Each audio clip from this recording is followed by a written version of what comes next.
Good evening, viewers. This is making of paneer bhurji, side dish for chapati. For that, first you have to add kadai, little oil, and add mustard, cumin seed, ginger, green chili, karveepalai, onion. After onion cooked well, then you have to add tomato, pieces of tomato, according to a requirement.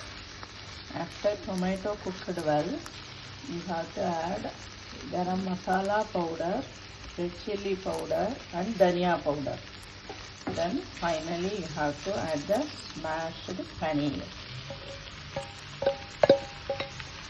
On way to taste.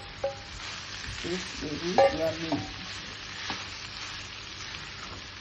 Full of protein. Good for children. Okay? You can also try. Thank you for viewing. You see how it is colorful. Thank you. Bye.